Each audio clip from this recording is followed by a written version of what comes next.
வணக்கம், இது சூப்பர் 60. இன்றைய நாளில் அறிய வேண்டிய அத்தனை செய்திகளின் முக்கியமான தொகுப்புகளை பார்க்க இருக்கிறோம். முதலமைச்சர் மு.க.ஸ்டாலினின் மூத்த சகோதரர் மு.க.முத்து மறைவுக்கு நேரில் ஆறுதல் கூறிய சீமான், மனிதரின் மாண்பு அரசியலுக்கு அப்பாற்பட்டது என்று கூறினார். சென்னை ஆழ்வார்பேட்டையில் உள்ள முதலமைச்சர் மு.க.ஸ்டாலினை சந்தித்த நாம் தமிழர் கட்சி தலைமை ஒருங்கிணைப்பாளர் சீமான் மு.க.முத்து மறைவுக்கு இரங்கல் தெரிவித்தார்.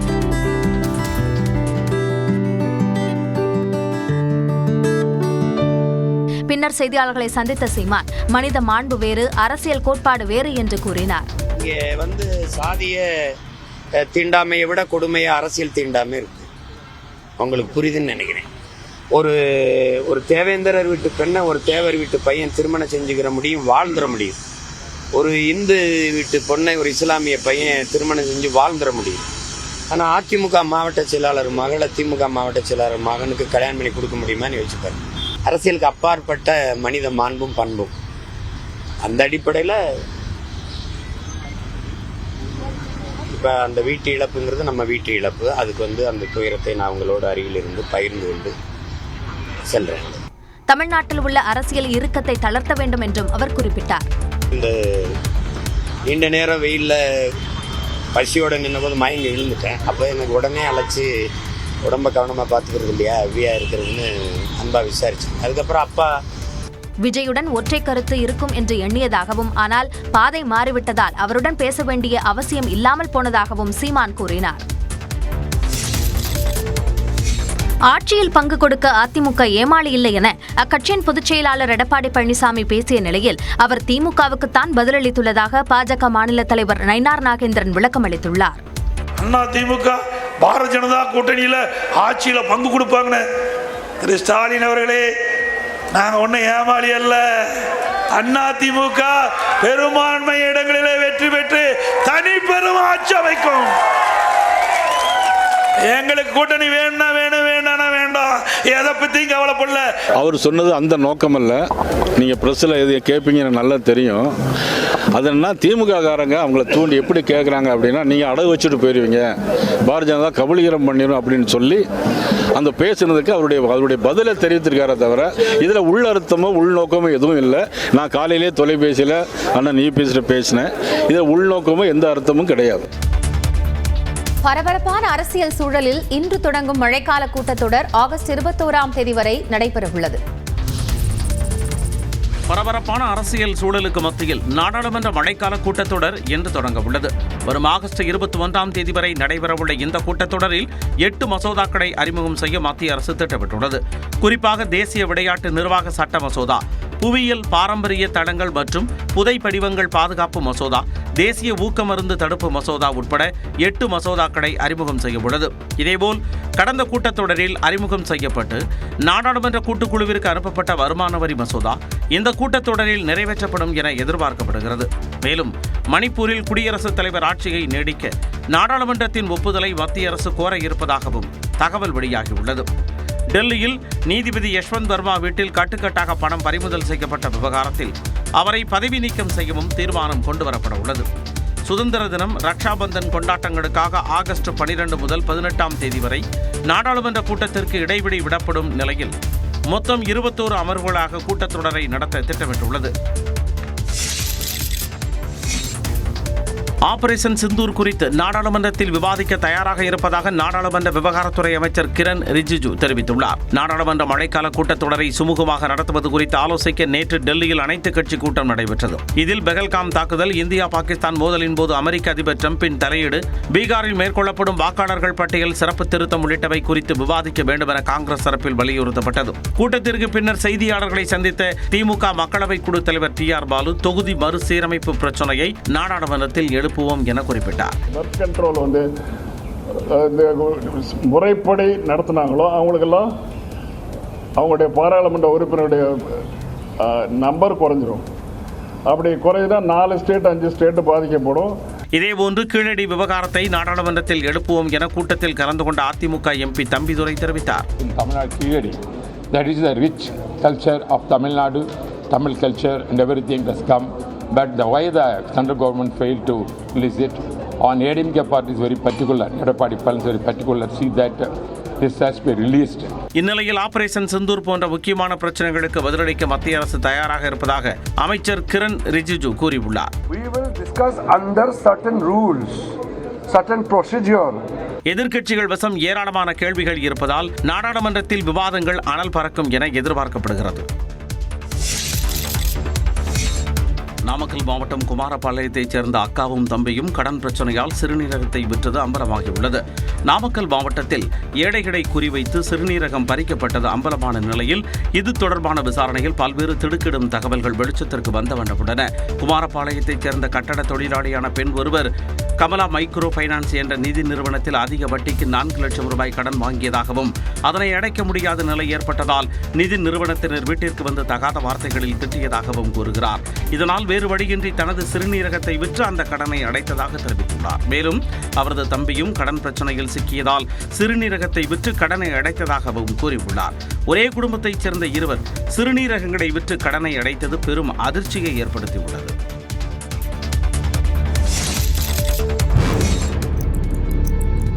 நாமக்கல் மாவட்டம் பள்ளிப்பாளையத்தில் கடனை அடைப்பதற்காக 5 லட்சம் ரூபாய்க்கு சிறுநீரகத்தை விற்றதாக ஒருவர் பகீர் வாக்குமூலம் அளித்துள்ளார். எனக்கு 5 ரூபா கொடுத்தாங்கண்ணா. ஆனால் அது எனக்கு 4 மாதம் ட்ரீட்மெண்ட் போச்சுங்கண்ணா. ஃபஸ்ட்டு சேலத்தில் கூப்பிட்டு போய் ட்ரீட்மெண்ட் பார்த்தாங்க. எல்லாமே அவங்க செலவு தாங்கண்ணா.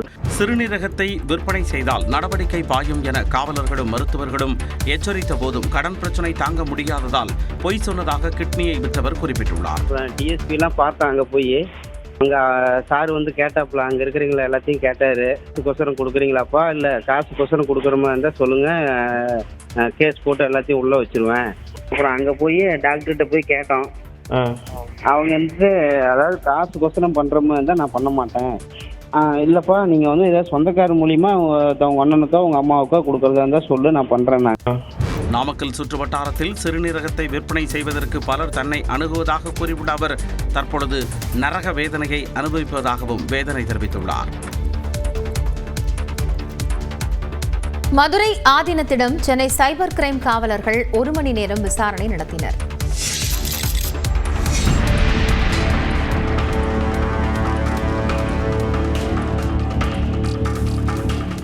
அண்மையில்தான் அறுவை சிகிச்சை முடிந்ததால் படுத்த படுக்கையில் இருந்தபடி காவல்துறையினரின் விசாரணைக்கு மதுரை ஆதீனம் பதிலளித்தார். கடந்த மே மாதம் சைவ சித்தாந்த மாநாட்டில் கலந்து கொள்வதற்காக சென்னை வந்தபோது தனது கார் மீது திட்டமிட்டு தாக்குதல் நடத்த முயற்சி நடந்ததாக மதுரை ஆதீனம் குற்றம் சாட்டியிருந்தார். சிசிடிவி காட்சிகள் அடிப்படையில் அது தவறான புகார் என்று விளக்கமளித்த காவல்துறை மதுரை ஆதீனம் தனது புகார் மூலம் இரு மதங்களுக்கு இடையே மோதல் ஏற்படுத்த முயன்றதாக வழக்கு பதிவு செய்தது. இதுகுறித்து விசாரிக்க சென்னை மாநகர கிழக்கு சைபர் கிரைம் போலீசார் பலமுறை சம்மன் அனுப்பியும் மதுரை ஆதீனம் ஆஜராகவில்லை. இந்நிலையில் ஆதீனத்திற்கு முன்ஜாமீன் வழங்கிய சென்னை முதன்மை அமர்வு நீதிமன்றம் அவரது இடத்திற்கே சென்று விசாரணை நடத்த வேண்டும் என்று காவல்துறைக்கு உத்தரவிட்டது. இந்த நிலையில் மதுரை மீனாட்சி அம்மன் கோயில் அருகே உள்ள ஆதீன மடத்தில் மதுரை ஆதீனத்திடம் வைத்து விசாரணை நடத்தப்பட்டது. மதுரை ஆதீனத்திற்கு ஹெர்னியா அறுவை சிகிச்சை முடிவடைந்து மருத்துவர்கள் அறிவுரைப்படி ஓய்வெடுத்து வரும் நிலையில் படுத்த படுக்கையில் இருந்தபடி விசாரணைக்கு பதிலளித்தார். 40 நிமிடங்கள் நடைபெற்ற விசாரணையில் காவல்துறையினரின் கேள்விகளுக்கு ஆதீனம் பதிலளித்தார். ஆதீனம் அவர்கள் முழுமையாக ஒத்துழைப்பு கொடுத்தார்கள். சோ அது நடந்தது, எந்த ஒரு இடையூறும் எங்க தரப்புல இருந்து இல்ல அப்படின்றதா. முன்னதாக விசாரணையின் போது உதவியாளரை வைத்துக் கொள்ள ஆதீனம் தரப்பில் கோரிக்கை விடுக்கப்பட்டது. ஆனால் இந்த கோரிக்கையை காவல்துறையினர் நிராகரித்தனர்.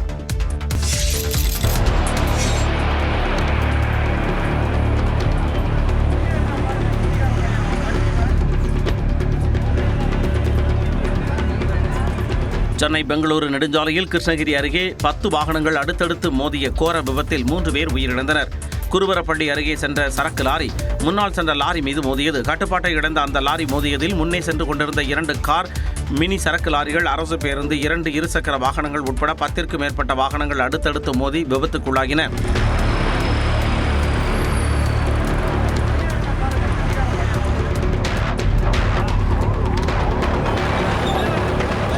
சில வாகனங்கள் உருக்குலைந்த நிலையில் 3 பேர் உடல் நசுங்கி பரிதாபமாக உயிரிழந்தனர். படுகாயமடைந்த 5 பேருக்கு கிருஷ்ணகிரி அரசு மருத்துவக் கல்லூரி மருத்துவமனையில் சிகிச்சை அளிக்கப்படுகிறது. விபத்து பகுதியை பார்வையிட்ட மாவட்ட ஆட்சியர் தினேஷ்குமார், காவல் கண்காணிப்பாளர் தங்கதுரை ஆகியோர் மீட்பு பணிகளை துரிதப்படுத்தினர். தொடர் விபத்தால் அப்பகுதியில் போக்குவரத்து நெரிசல் ஏற்பட்டது.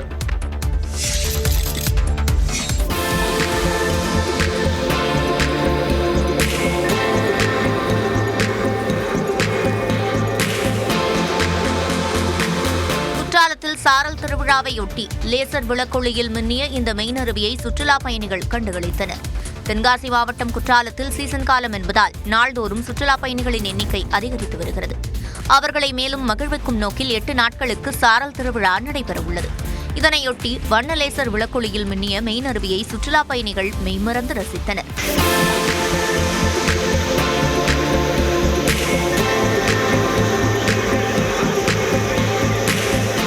நல்லாவே இருக்குது. நம்ம ஃப்ளாகோட லைட்டிங், அதே மாதிரி மேலே டாப்ல இருந்து வர்றது, சைடில் வந்து நேச்சர் தெரிகிற மாதிரி இருக்கிறது, எல்லாமே வந்து சூப்பராக இருக்குது. ஆர்ப்பரித்து கொட்டும் அருவி மின்னொளியில் ஜொலித்ததை சுற்றுலா பயணிகள் செல்ஃபி எடுத்து மகிழ்ந்தனர். 8 நாட்களுக்கு நடைபெறவுள்ள சாரல் விழாவில் பல்வேறு கலை நிகழ்ச்சிகள் மற்றும் போட்டிகளுக்கு ஏற்பாடு செய்யப்பட்டுள்ளது. ஈரோட்டில் வீட்டின் படுக்கை அறையில் உள்ள ஏசியில் 10 நாட்களாக பாம்பு மறைந்திருந்த சம்பவம் அதிர்ச்சியை ஏற்படுத்தியுள்ளது. சூளை அருகே உள்ள சோழ நகரில் காமராஜ் என்ற முதியவர் தனது மனைவியுடன் வாடகை வீட்டில் வசித்து வருகிறார். வீட்டின் படுக்கை அறையில் கடந்த 10 நாட்களாக வித்தியாசமான சத்தம் கேட்டதாக தெரிகிறது. இந்நிலையில் ஏசிக்கு கீழே எலி ஒன்று இறந்து கிடந்துள்ளது. அதனை அப்புறப்படுத்திய பின்னர் அந்த இடத்தை காமராஜின் மனைவி சுத்தம் செய்துள்ளார். அப்போது ஏசியின் முனையில் பாம்பின் வால் தெரிந்துள்ளது. இதனை கண்டு அவர் அதிர்ச்சி அடைந்து கூச்சலிட்டார். தகவல் அறிந்து வந்த பாம்பு பிடி வீரர் யுவராஜ் பாம்பினை பிடித்தார்.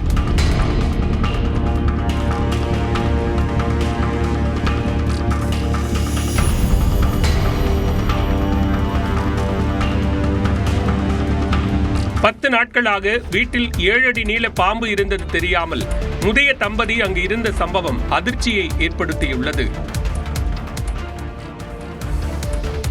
திருப்பூர் மாவட்ட சுற்றுப்பயணத்தில் பெரியார், அண்ணா, கருணாநிதி, அம்பேத்கர் சிலைகளை முதலமைச்சர் மு.க.ஸ்டாலின் திறந்து வைக்க உள்ளார். முதலமைச்சர் மு.க.ஸ்டாலின் வரும் செவ்வாய் மற்றும் புதன்கிழமைகளில் திருப்பூர் மாவட்டத்தில் கள ஆய்வு மேற்கொண்டு பல்வேறு நலத்திட்டங்களை தொடங்கி வைக்க உள்ளார். சென்னையிலிருந்து செவ்வாய்க்கிழமை காலை விமானம் மூலம் கோவை விமான நிலையத்திற்கு முதலமைச்சர் செல்ல உள்ளார். அங்கிருந்து சாலை மார்க்கமாக திருப்பூர் செல்லும் தமிழ்நாடு முதலமைச்சர் ஸ்டாலின் வேலம்பாளையத்தில் புதிதாக கட்டப்பட்டுள்ள அரசு மருத்துவமனை கட்டடத்தை திறந்து வைக்கிறார். தொடர்ந்து மடத்துக்குளம் சென்று அங்கு அமைக்கப்பட்டுள்ள முன்னாள் முதலமைச்சர் கருணாநிதியின் சிலையை திறந்து வைக்கிறார். முன்னதாக திருப்பூர், உடுமலைப்பேட்டை, மடத்துக்குளம் ஆகிய இடங்களில் அவர் ரோட் ஷோ நடத்த திட்டமிடப்பட்டுள்ளது. அடுத்த நாள் உடுமலை பேருந்து நிலையம் அருகே பெரியார், அண்ணா, கருணாநிதி, அம்பேத்கர் சிலைகளை முதலமைச்சர் திறந்து வைக்கிறார். தொடர்ந்து நேதாஜி மைதானத்தில் நடைபெறும் நிகழ்ச்சியில் பல்வேறு திட்டங்களை தொடங்கி வைக்கிறார். பின்னர் பொள்ளாச்சி செல்லும் முதலமைச்சர் அங்கு புதிய கட்டிடங்கள் மற்றும் காமராஜரின் சிலையை திறந்து வைக்கிறார். இதனையடுத்து அன்றைய தினம் மாலை கோவையில் இருந்து விமானம் மூலம் சென்னைக்கு முதலமைச்சர் மு.க.ஸ்டாலின் திரும்புகிறார்.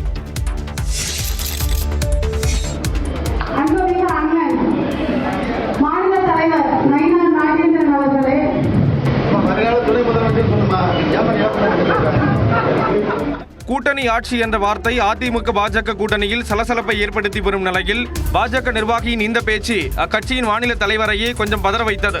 அரியலூர் மாவட்டம் கங்கை கொண்ட சோழபுரத்தில் ராஜேந்திர சோழனின் 1000வது ஆண்டு விழா வரும் 27ஆம் தேதி நடைபெறுகிறது. இதில் பிரதமர் நரேந்திர மோடி கலந்து கொள்ளும் நிலையில் இதற்கான ஏற்பாடுகள் குறித்து பாஜக நிர்வாகிகள் ஆலோசனை நடைபெற்றது. இதில் வரவேற்புரையாற்றிய அரியலூர் பாஜக மாவட்ட தலைவர் பரமேஸ்வரி, மாநில தலைவர் நயினார் நாகேந்திரன் அவர்களே என கூறிய போது கூட்டத்தில் இருந்து வருங்கால துணை முதலமைச்சர்னு சொல்லுங்கள் என குரல் எழுந்தது.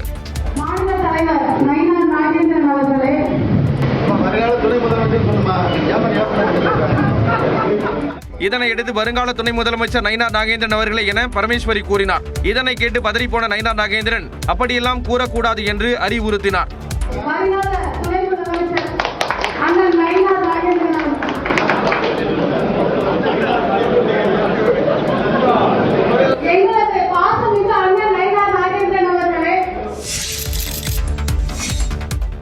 சிவகங்கை மாவட்டத்தில் 60 வயது முதியவரை தலையை துண்டித்து கொலை செய்த கும்பல் அதனை கையோடு எடுத்துச் சென்று கண்மாயில் வீசிச் சென்ற சம்பவம் அதிர்ச்சியை ஏற்படுத்தியுள்ளது. சிவகங்கை அருகே உள்ள நாட்டாக்குடி என்ற கிராமத்தைச் சேர்ந்தவர் விவசாயி சோனைமுத்து. இவர் வீட்டில் தனியாக இருந்தபோது மர்ம கும்பலால் வெட்டி படுகொலை செய்யப்பட்டார். இருசக்கர வாகனத்தில் வந்த அந்த கும்பல் சோனைமுத்துவின் தலையை துண்டாக வெட்டி எடுத்துச் சென்றது.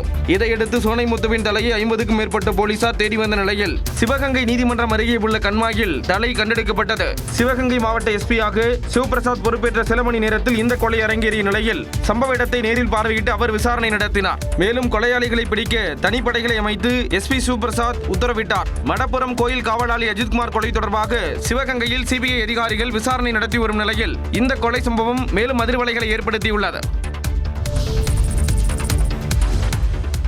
சென்னை உயர்நீதிமன்றத்தின் புதிய தலைமை நீதிபதியாக மணீந்திர மோகன் ஸ்ரீவத்சவா என்ற பதவியேற்க உள்ளார். சென்னை உயர்நீதிமன்றத்தின் தலைமை நீதிபதியாக இருந்த KR ஸ்ரீராம் ராஜஸ்தான் உயர்நீதிமன்ற தலைமை நீதிபதியாக பணியிடமாற்றம் செய்யப்பட்டார். இதனால் ராஜஸ்தான் உயர்நீதிமன்ற தலைமை நீதிபதியாக இருந்த மணீந்திர மோகன் ஸ்ரீவத்சவா சென்னை உயர்நீதிமன்றத்தின் தலைமை நீதிபதியாக நியமிக்கப்பட்டார். இதையடுத்து டெல்லியில் இருந்து விமானம் மூலம் சென்னை வந்த மணீந்திர மோகன் ஸ்ரீவத்சவாவை உயர்நீதிமன்ற அதிகாரிகள் வரவேற்றனர். இன்று மாலை 4 மணிக்கு கிண்டியில் உள்ள ஆளுநர் மாளிகையில் புதிய தலைமை நீதிபதி மணீந்திர மோகன் ஸ்ரீவத்சவாவிற்கு ஆளுநர் RN ரவி பதவி பிரமாணம் செய்து வைக்க உள்ளார்.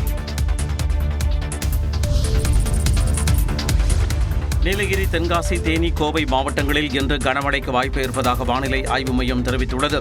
தென்னிந்திய பகுதிகளின் மேல் வளிமண்டல மேலடுக்கு சுழற்சி நிலவி வருவதன் காரணமாக தமிழ்நாடு மற்றும் புதுச்சேரியில் வரும் 26ஆம் தேதி வரை மிதமானது வரை மழை பெய்யக்கூடும் என தெரிவித்துள்ளது. குறிப்பாக நீலகிரி, தென்காசி, தேனி மாவட்டங்கள் மற்றும் கோவை மாவட்டத்தின் மலைப்பகுதிகளிலும் இன்று கனமழைக்கு வாய்ப்பு இருப்பதாகவும் மழையின் போது மணிக்கு 40 முதல் 50 கிலோமீட்டர் வேகத்தில் தரைக்காற்று வீசக்கூடும் எனவும் வானிலை ஆய்வு மையம் எச்சரித்துள்ளது. இதேபோல் நீலகிரி மாவட்டம் மற்றும் கோவை மாவட்ட மலைப்பகுதிகளில் நாளை கனமழைக்கு வாய்ப்பு இருப்பதாகவும் கூறியுள்ளது. சென்னை மற்றும் புறநகர் பகுதிகளில் இடி மின்னலுடன் மிதமான மழை பெய்யக்கூடும் எனவும் வெயில் மிதமான அளவிலேயே இருக்கும் எனவும் வானிலை ஆய்வு மையம் கணித்துள்ளது. தமிழக கடலோரப் பகுதிகள், மன்னார் வளைகுடா, குமரி கடல் பகுதிகளில் மணிக்கு 60 கிலோமீட்டர் வேகத்தில் சூறைக்காற்று வீசக்கூடும் என்பதால் அந்த பகுதிகளுக்கு மீனவர்கள் செல்ல வேண்டாம் எனவும் அறிவுறுத்தியுள்ளது. திருப்பத்தூர் மாவட்டம் ஆம்பூர் சுற்றுவட்டாரத்தில் கனமழை பெய்ததால் சாலைகளில் மழைநீர் பெருக்கெடுத்து ஓடியது. குறிப்பாக கன்னிகாபுரம், பச்சைக்குப்பம், தேவலாபுரம், துத்திப்பட்டு, சோலூர், ஆலாங்குப்பத்தில் 1 மணி நேரத்திற்கும் மேல் கனமழை பெய்தது. இதனால் நேதாஜி சாலை, அண்ணா நகரில் மழைநீர் பெருக்கெடுத்து ஓடியதால் வாகன ஓட்டிகள் அவதியடைந்தனர்.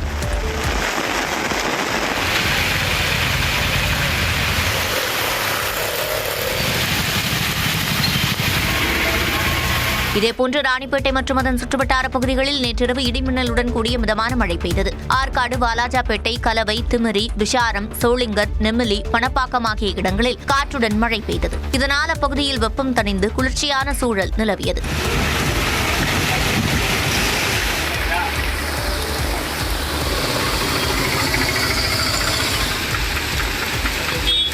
சென்னையில் நேற்றிரவு பல்வேறு இடங்களில் லேசான மழை பொழிந்தது.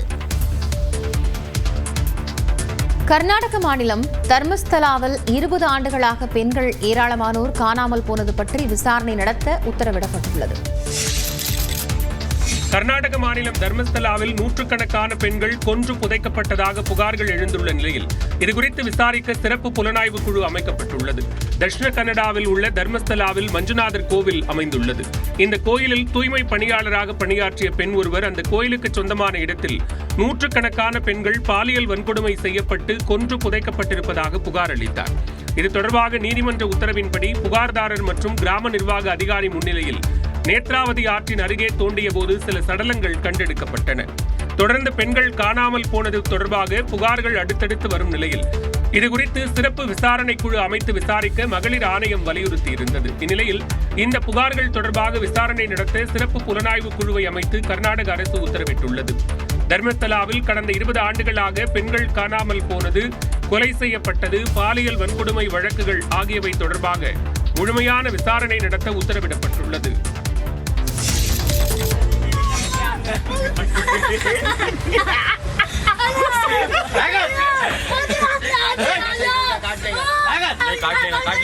மகாராஷ்டிர மாநிலம் மும்பையில் சிறுவன் மீது இப்படி நாயை ஏவிவிட்டு கடிக்க வைத்து ரசித்த நபர் மீது வழக்கு பதிவு செய்யப்பட்டுள்ளது. மும்பையில் மன்குட் பகுதியைச் சேர்ந்த 11 வயது சிறுவன் அங்குள்ள பூங்கா அருகே நிறுத்தி வைக்கப்பட்டிருந்த ஆட்டோவினுள் ஏறி விளையாடிக் கொண்டிருந்தான். அப்போது அங்கு வந்த நபர் ஒருவர் தனது மூர்க்கத்தனமான பிட்புல் நாயை ஏவி அவனை கடிக்கச் செய்தார்.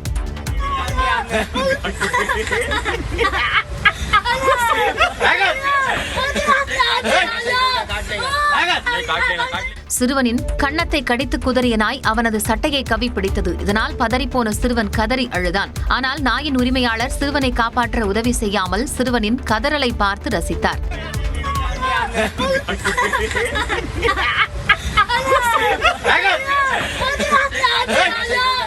ஒரு வழியாக நாயின் பிடியிலிருந்து சிறுவன் தப்பி ஓடிய நிலையில் அந்த நாய் அவனை விடாமல் விரட்டிச் சென்றது. இந்நிலையில் சிறுவனின் தந்தை அளித்த புகாரின் பேரில் நாயின் உரிமையாளரான முகமது சொஹைல் ஹசன் மீது 3 பிரிவுகளின் கீழ் வழக்கு பதிவு செய்யப்பட்டுள்ளது.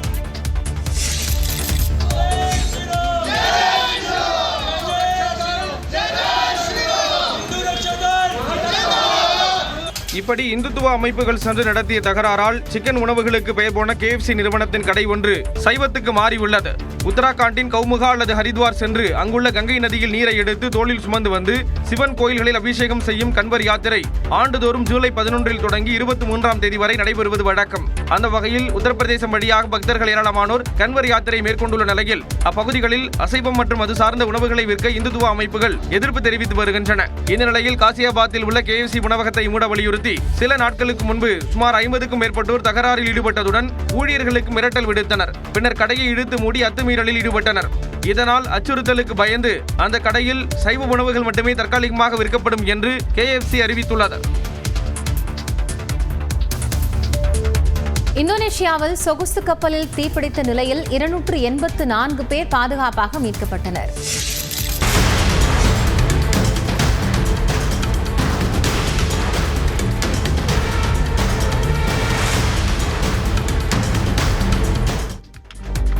இந்தோனேஷியாவில் சொகுசு கப்பலில் திடீரென தீப்பற்றியதால் அதில் இருந்தவர்கள் உயிரை கையில் பிடித்துக் கொண்டு கடலில் குதித்த பரபரப்பு காட்சிகள் தான் இவை. வடக்கு சுலவேசி மாகாணத்தின் தலாவுட் பகுதியில் இருந்து புறப்பட்ட KM பார்சிலோனா என்ற சொகுசு கப்பல் 280க்கும் மேற்பட்ட பயணிகளுடன் அந்த மாகாணத்தின் தலைநகரான மனாடோ நோக்கி சென்று கொண்டிருந்தது. நடுக்கடலில் யாரும் எதிர்பாராத விதமாக கப்பலில் திடீரென தீப்பற்றியது.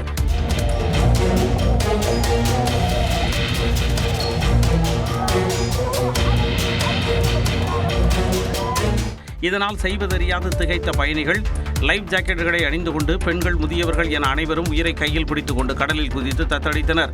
சிலர் கை குழந்தைகளுடன் கடலில் குதித்தனர்.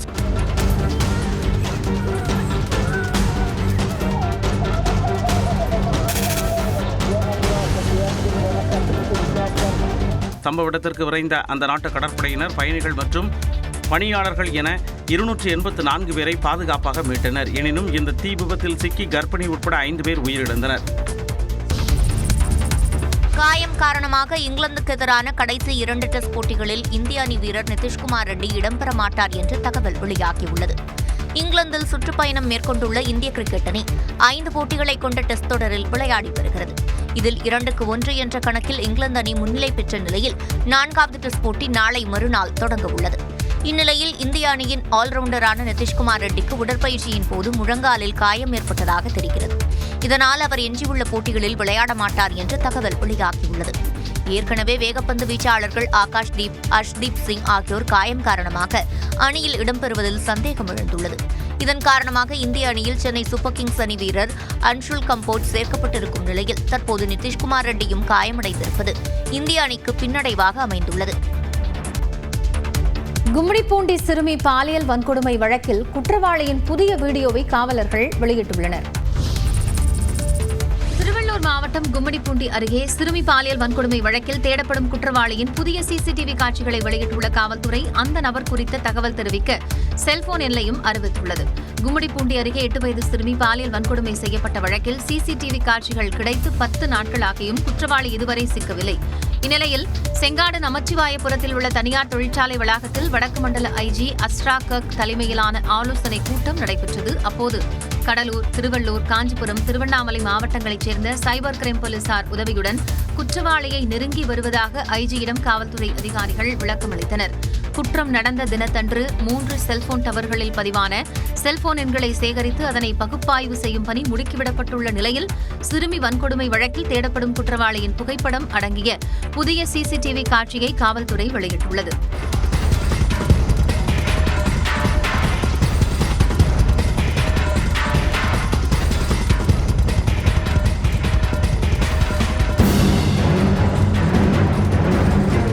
அந்த நபர் குறித்து தகவல் தெரிய வந்தால் 9952060948 என்ற செல்போன் எண்ணில் புகாரளிக்கலாம் என்றும் காவல்துறையினர் கேட்டுக் கொண்டுள்ளனர்.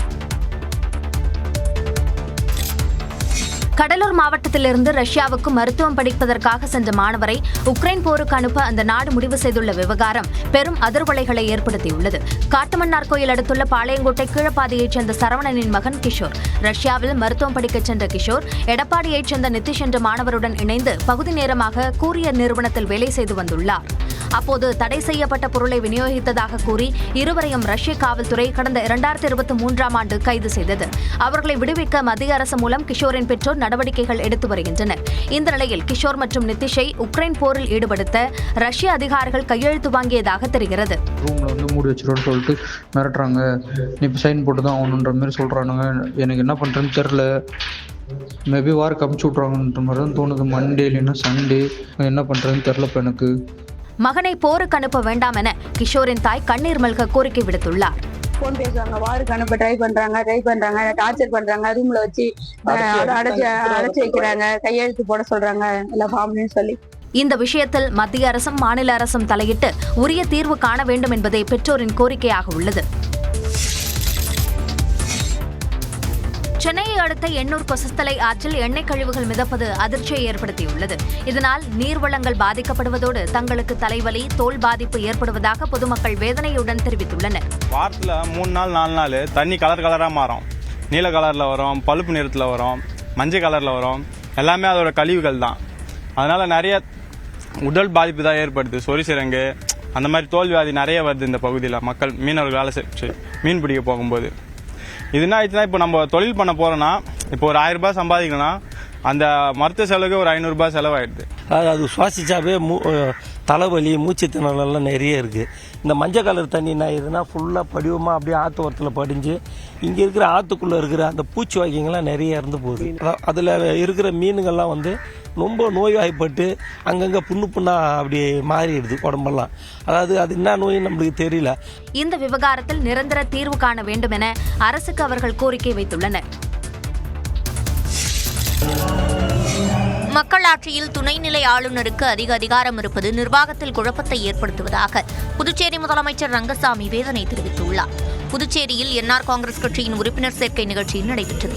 இதில் கலந்து கொண்டு பேசிய புதுச்சேரி முதலமைச்சர் ரங்கசாமி, துணைநிலை ஆளுநருக்கு அதிக அதிகாரம் இருப்பதால் மக்களால் தேர்ந்தெடுக்கப்பட்ட அரசு நினைப்பதை செய்ய முடியவில்லை என குறிப்பிட்டார். அரசு தேர்ந்தெடுக்கப்பட்ட நம்முடைய அரசு இருக்கிறது.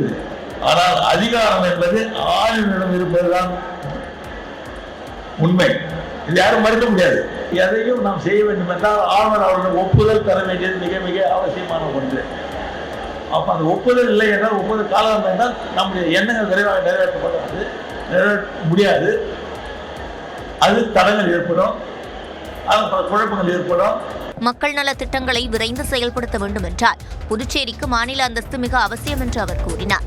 எதிர்வரும் சட்டமன்ற தேர்தலிலும் என்ஆர் காங்கிரஸ் தலைமையில் நல்லாட்சி அமையும் என்றும் ரங்கசாமி நம்பிக்கை தெரிவித்தார். 11,70,000 பேரின் 4,904 கோடி ரூபாய் நகைக்கடன் தள்ளுபடி செய்யப்பட்டுள்ளதாக தமிழ்நாடு அரசு தெரிவித்துள்ளது. 4 ஆண்டு கால திமுக ஆட்சியில் விவசாயிகளுக்கு 53,340 கோடி ரூபாய் பயிர்க்கடன் வழங்கியதாக தமிழ்நாடு அரசு தெரிவித்துள்ளது. கூட்டுறவுத்துறையின் சாதனைகளை பட்டியலிட்டு தமிழ்நாடு அரசு வெளியிட்டுள்ள செய்திக்குறிப்பில், கூட்டுறவுத்துறை வாயிலாக 66,24,955 விவசாயிகளுக்கு பயிர்க்கடன் வழங்கப்பட்டுள்ளதாக தெரிவிக்கப்பட்டுள்ளது. மேலும் 11,70,000 பேரின் 4,904 கோடி ரூபாய் நகைக்கடன் தள்ளுபடி செய்யப்பட்டதாகவும் 1,01,963 சுய உதவி குழுக்களின் 2,118 கோடி ரூபாய் மதிப்பிலான கடன் தள்ளுபடி செய்யப்பட்டதாகவும் தமிழ்நாடு அரசு தெரிவித்துள்ளது. கால்நடை வளர்ப்பு தொழில் வளர்ச்சிக்காக 11,88,440 விவசாயிகளுக்கு 6,372 கோடி ரூபாய் அளவுக்கு கடன் வழங்கப்பட்டிருப்பதாகவும் அறிவிக்கப்பட்டுள்ளது. மேலும் 2022-23 ஆகிய ஆண்டுகளில் தமிழ்நாட்டில் அதிக எண்ணிக்கையிலான கூட்டுறவு சங்கங்களின் கிடங்குகளை பதிவு செய்ததை பாராட்டி இந்திய அரசின் கிடங்கு மேம்பாட்டு ஒழுங்குமுறை ஆணையத்தால் தமிழ்நாடு அரசுக்கு விருது வழங்கப்பட்டுள்ளதாகவும் தெரிவிக்கப்பட்டுள்ளது. மக்களை காப்போம், தமிழகத்தை மீட்போம் சுற்றுப்பயணத்திற்கு இமாலய வெற்றியை தந்த தமிழக மக்களுக்கு நன்றி என அதிமுக பொதுச் செயலாளரும் எதிர்க்கட்சித் தலைவருமான எடப்பாடி பழனிசாமி கூறியுள்ளார். இது தொடர்பாக அவர் வெளியிட்டுள்ள அறிக்கையில், கடந்த ஜூலை 7ஆம் தேதி கோவையில் சுற்றுப்பயணத்தை தொடங்கிய தான் இதுவரை 31 சட்டமன்ற தொகுதிகளில் 12.5 லட்சம் மக்களை சந்தித்துள்ளதாக குறிப்பிட்டுள்ளார். இந்த சுற்றுப்பயணத்தில் திமுகவின் தோல்வி மாடல் அரசை உணர்ந்ததாக கூறி இயற்றலும் ஈட்டலும் என தொடங்கும் திருக்குறள் மூலம் அதனை சுட்டிக்காட்டியுள்ளார். மேலும் உங்களுடன் நான், எங்களுடன் நீங்கள் என்றெல்லாம் வெற்று விளம்பரம் செய்து மக்களை ஏமாற்றுவதாகவும் குற்றம் சாட்டியுள்ளார். அத்துடன் மக்கள் ஆதரவு இன்னும் தங்களுக்கு பெருகும் என்றும் 2026 அதிமுக அமோக வெற்றி பெறும் என்றும் அறிக்கையில் தெரிவித்துள்ளார். மேலும் அனைத்து மக்களின் எண்ணங்களை நிறைவேற்றும் வகையில் நல்லாட்சியை வழங்குவோம் என்றும் எடப்பாடி பழனிசாமி உறுதியளித்துள்ளார். 1969ஆம் ஆண்டு முன்னாள் முதலமைச்சர் அண்ணா காலமான நிலையில் 1975ஆம் ஆண்டு உயிரிழந்த காமராஜரின் மறைவுக்கு அவர் அழுததாக நாம் தமிழர் கட்சி ஒருங்கிணைப்பாளர் சீமான் தவறுதலாக குறிப்பிட்டுள்ளார். தாத்தா காமராஜர் இருந்திருக்கு அதிகமாக அழுதது அண்ணாதுரைம்பாங்க. அமெரிக்கா போகும்போது நிக்சனை சந்திக்க பேரறிஞர் அண்ணா விரும்புகிறாங்க. நிக்சன் அனுமதி தரலை. நிக்சன் இந்தியா வரும்போது தாத்தாவை சந்திக்க விரும்புகிறாங்க காமராஜரை. நம்ம அண்ணாதுரை சந்திக்காத நிக்சனை நாம் எதுக்கு சந்திக்கணுன்றல. இப்போ இதெல்லாம் தான் ஒரு அது ஒன்றும் அந்த மாதிரி தான் நீங்கள் நடந்துக்கணும். சீமான் தவறுதலாக கூறிய இக்கருத்து சமூக வலைதளங்களில் பேசுபொருளாகியுள்ளது. பாட்டாளி மக்கள் கட்சியிலிருந்து 3 சட்டமன்ற உறுப்பினர்கள் உள்ளிட்ட 4 பேரை தற்காலிகமாக நீக்கியிருப்பதாக கட்சியின் நிறுவனர் ராமதாசால் நியமிக்கப்பட்ட தலைமை நிலைய செயலாளர் அன்பழகன் தெரிவித்துள்ளார். பாமக நிறுவனர் ராமதாசுக்கும் அவரது மகனும் கட்சித் தலைவருமான அன்புமணிக்கும் இடையே கடந்த சில மாதங்களாக மோதல் போக்கு நீடித்து வருகிறது. இருதரப்பு ஆதரவாளர்களையும் கட்சியிலிருந்து நீக்குவதாக ராமதாசும் அன்புமணியும் மாறி மாறி அறிவித்து வருகின்றனர். இந்த நிலையில் அன்புமணி தரப்பைச் சேர்ந்த 3 எம்எல்ஏக்களை சஸ்பெண்ட் செய்திருப்பதாக ராமதாஸ் தரப்பு அறிவித்துள்ளது. இது தொடர்பாக அறிக்கை வெளியிட்டுள்ள அன்பழகன், சட்டமன்ற உறுப்பினர்கள் சிவக்குமார், சதாசிவம், வெங்கடேஸ்வரன் ஆகியோரும் வழக்கறிஞர் பாலுவும் கட்சி கட்டுப்பாட்டை மீறி செயல்பட்டு வருவதை சட்டமன்ற கட்சித் தலைவர் ஜி.கே. மணி கவனத்திற்கு கொண்டு வந்திருப்பதாக தெரிவித்துள்ளார்.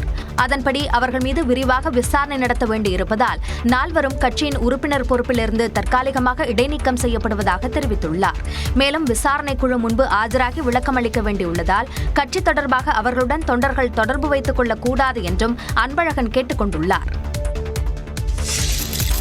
தலைவர் பதவி தனக்கு வெங்காயம் போன்றது என்று தமிழக முன்னாள் பாஜக தலைவர் அண்ணாமலை தெரிவித்துள்ளார். சென்னையில் செய்தியாளர்களை சந்தித்த அவர் தனக்கு தேசிய பொதுச் செயலாளர் பதவி தரப்போவதாக வெளியான தகவலுக்கு பதிலளித்தார். கூட்டணி ஆட்சி குறித்த எடப்பாடி பழனிசாமியின் கருத்திற்கும் பதிலளித்தார். பாரதிய ஜனதா கட்சியை பொறுத்தவரை நாங்கள் யாரையும் ஏமாற்றுகின்ற கட்சி கிடையாது. அதே நேரத்தில் ஏமாறக்கூடிய கட்சியும் கிடையாது. எந்தெந்த கட்சியினுடைய வாக்கு சதவீதம் எவ்வளவு என்பது எல்லோருக்குமே தெரியுங்க. ஆனால் நான் யாரையும் குறைத்து மதிப்பிடவில்லை. அதே நேரத்தில் மற்ற கட்சிகளும் இன்னொரு கட்சியை குறைத்து மதிப்பிட வேண்டாம் என்றுதான் சொல்லுகின்றேன். எப்பாச்சும் நான் பதவி பின்னால் நான் போய் நீங்க பார்த்துருக்கீங்களா?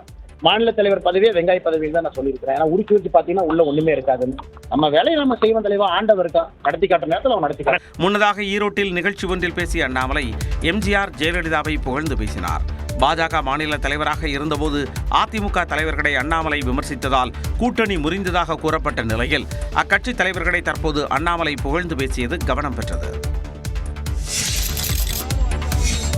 இடஒதுக்கீடு விவகாரத்தில் முதலமைச்சர் மு.க.ஸ்டாலின் பொய் பேசுவதாக பாமக தலைவர் அன்புமணி ராமதாஸ் குற்றம் சாட்டியுள்ளார்.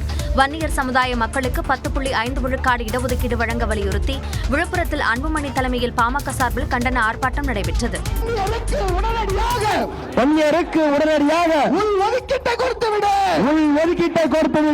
எத்தனை முறை நானும் ஐயாவும் போய் பார்த்தோம், எத்தனை முறை பேசணும். ஒவ்வொரு முறையும் நிச்சயமா நான் செய்கிறேன் பொய்ய சொன்னேன் ஸ்டாலின் அவர்களே. இந்த போராட்டத்தில் அன்புமணி மேடைக்கு வரும்போது நெருக்கடி அதிகரித்ததால் தொண்டர்கள் சிலர் கீழே விழுந்தனர்.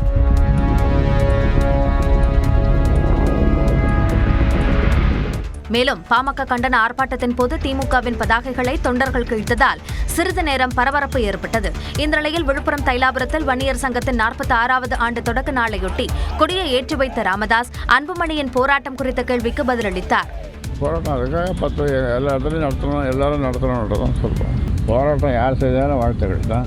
பூம்புகாரில் நடக்கும் மகளிர் மாநாட்டிற்கு அன்புமணி உட்பட யார் வேண்டுமானாலும் வரலாம் என்றும் ராமதாஸ் தெரிவித்தார். கிருஷ்ணகிரி மாவட்டம் ஓசூரில் 14வது புத்தக திருவிழாவின் மலரை நியூஸ் 18 தமிழ்நாடு தொலைக்காட்சியின் ஆசிரியர் கார்த்திகை செல்வன் வெளியிட்டார். நியூஸ் 18 ஊடக பங்களிப்புடன் இணைந்து கிருஷ்ணகிரி மாவட்ட நிர்வாகம் மற்றும் தமிழ்நாடு அறிவியல் இயக்கம் சார்பில் 14வது புத்தக திருவிழா நடைபெற்று வருகிறது. இதன் 10வது நாளில் கலந்து கொண்ட நியூஸ் 18 தமிழ்நாடு தொலைக்காட்சி ஆசிரியர் கார்த்திகை செல்வன் அறிவே அழகு அதுவே அதிகாரம் என்ற தலைப்பில் சிறப்புரையாற்றினார். பின்னர் 14வது புத்தக திருவிழாவின் மலர் மற்றும் கவிஞர் சத்யபால பாரதி எழுதிய தீராத காதல் என்ற கவிதை புத்தகத்தை கார்த்திகை செல்வன் பன்னீர்செல்வம் வெளியிட்டார்.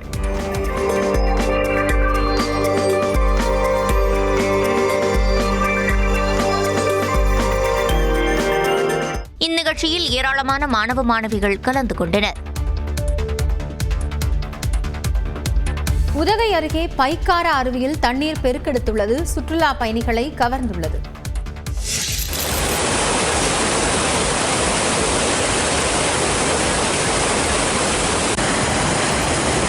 நயகரா போன்று ஆர்ப்பரித்து கொட்டும் நீலகிரி மாவட்டம் உதகை அருகே உள்ள பைக்காரா நீர்வீழ்ச்சியில் வார விடுமுறையை ஒட்டி சுற்றுலா பயணிகள் குவிந்தனர். கடந்த சில நாட்களாக பெய்த மழையால் பைக்காரா அணை நிரம்பியதால் உபரிநீர் வெளியேற்றப்படுகிறது.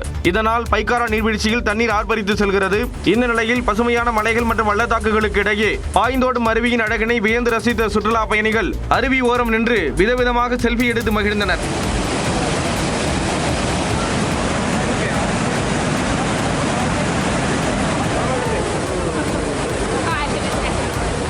இயற்கை எழில் கொஞ்சம் மலைகளுக்கு நடுவே கொட்டும் பைக்காரா அருவியை சுற்றுலா பயணிகள் குடும்பத்தினருடன் கண்டு ரசித்தனர். எக்ஸ்பெக்டே பண்ணல, ரொம்ப சூப்பரா இருக்கு. தண்ணி நிறைய வருது, டூரிஸ்டும் நிறைய வந்திருக்காங்க, பிடிச்சிருக்கு ரொம்ப. இதமான காலநிலையில் நுழைவாயில் பகுதியில் இருந்து நடந்தும் பேட்டரி கார் மூலமும் இயற்கை அழகை ரசித்தபடி சுற்றுலா பயணிகள் வலம் வந்தனர்.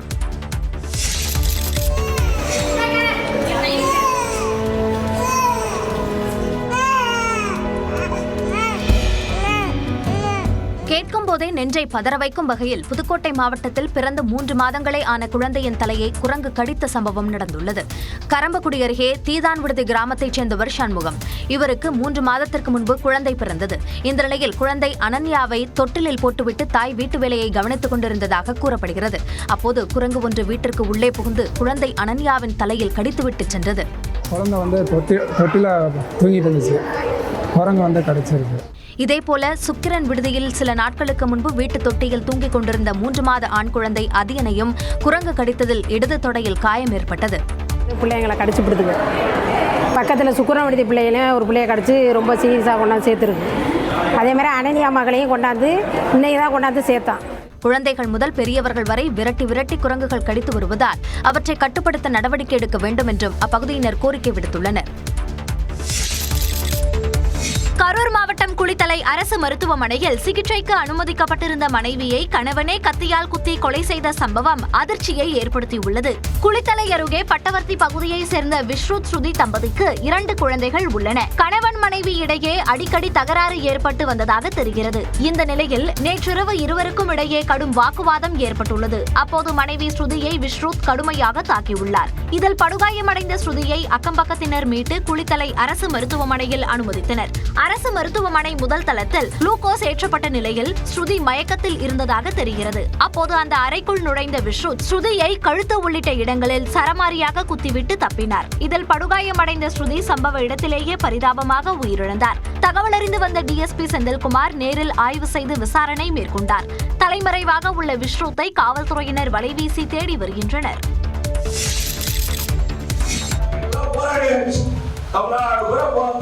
எல்லாத்தையும் பார்த்தாச்சு, எல்லாத்தையும் சந்திச்சாச்சு. உங்க காலையே வீழ்ந்துறீங்க. அதிமுக உரிமை மீட்பு குழுவின் காஞ்சிபுரம் மாவட்ட செயல்வீரர்கள் கூட்டத்தில் மாவட்ட செயலாளர் ரஞ்சித்குமார் பேசிய வார்த்தைகளே இவை. காஞ்சிபுரம் அடுத்த கருக்குப்பேட்டையில் உள்ள தனியார் திருமண மண்டபத்தில் அதிமுக உரிமை மீட்பு குழுவின் காஞ்சிபுரம் மாவட்ட செயல்வீரர்கள் கூட்டம் நடைபெற்றது. இதில் முன்னாள் அமைச்சரும் இணை ஒருங்கிணைப்பாளருமான வைத்திலிங்கம், துணை ஒருங்கிணைப்பாளர் PH பாண்டியன் உள்ளிட்டோர் கலந்து கொண்டனர். இந்த கூட்டத்தில் பேசிய காஞ்சிபுரம் மாவட்ட செயலாளர் ரஞ்சித்குமார் அதிமுகவுடன் இணைய அனைத்து போராட்டங்களையும் செய்துவிட்டதாகவும், ஆனால் இறுதி முடிவெடுக்கும் அதிகாரம் எடப்பாடி பழனிசாமி மட்டுமே உள்ளதாகவும் கூறினார்.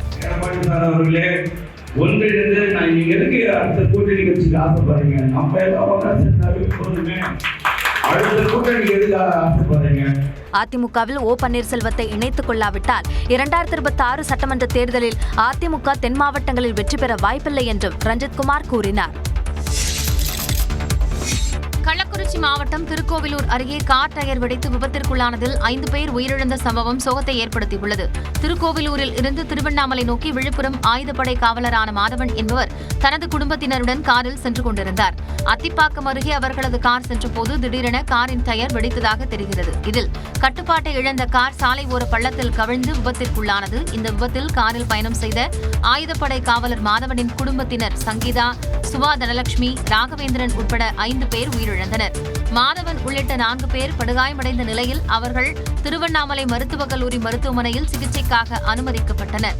இந்த விபத்து குறித்து மணலூர்பேட்டை காவல் நிலைய காவலர்கள் வழக்கு பதிவு செய்து விசாரித்து வருகின்றனர். ஆந்திராவில் மதுபான ஊழல் வழக்கில் முன்னாள் முதலமைச்சர் ஜெகன்மோகன் ரெட்டியும் சிக்கியுள்ளார்.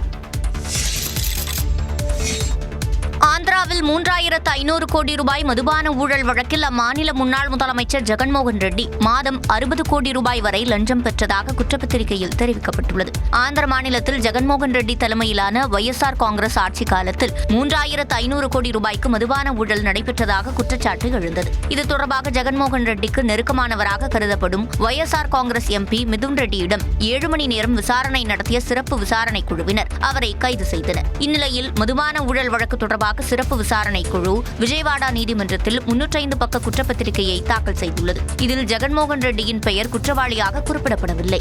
அதே நேரத்தில் 2019 முதல் 2024 ஆண்டு வரையிலான காலகட்டத்தில் அவர் மாதம் 50 முதல் 60 கோடி ரூபாய் வரை லஞ்சமாக பெற்றதாக குற்றப்பத்திரிகையில் தெரிவிக்கப்பட்டுள்ளது. இந்த குற்றச்சாட்டை மறுத்துள்ள ஜெகன்மோகன் ரெட்டி பழிவாங்கும் நோக்கத்தில் மிதுன் ரெட்டியை காவல்துறையினர் கைது செய்திருப்பதாகவும் விமர்சித்துள்ளார்.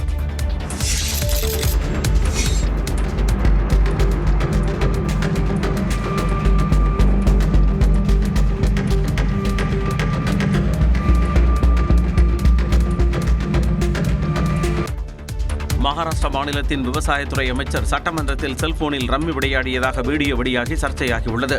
ஆளும் கூட்டணியில் உள்ள அஜித் பவார் தலைமையிலான தேசியவாத காங்கிரஸைச் சேர்ந்தவர் அமைச்சர் மாணிக்ராவ் கோக்டே.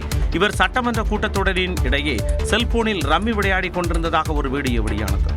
எதிரணியான தேசியவாத காங்கிரஸ் தலைவர் சரத்பவாரின் பேரன் ரோஹித் பவார் இந்த வீடியோவை பகிர்ந்து பாஜகவை கலந்தாலோசிக்காமல் எதுவும் செய்ய முடியாது என்பதால் எண்ணற்ற விவசாய பிரச்சனைகள் நிலுவையில் உள்ள போதும் வேளாண் அமைச்சருக்கு வேறு எந்த வேலையும் இல்லாததால் ரம்மி விளையாடுவதற்கு நேரம் கிடைத்துள்ளது என்று விமர்சித்துள்ளார். இந்நிலையில் தான் ரம்மி விளையாடியதாக பரவும் குற்றச்சாட்டை அமைச்சர் மாணிக்ராவ் கோக்டே மறுத்துள்ளார். செல்போனில் இருந்தது சாலிட்டேர் விளையாட்டு என்றும் சட்டசபை நடவடிக்கைகளை சரிபார்க்க யூடியூபை திறந்தபோது விளம்பரம் வந்ததாகவும் விளக்கமளித்துள்ளார். தனக்கு ரம்மி விளையாட தெரியாது என்றும் ரோஹித் பவாருக்கு பழக்கம் இருப்பதால் அவருக்கு தெரிந்திருப்பதாகவும் விமர்சித்தார்.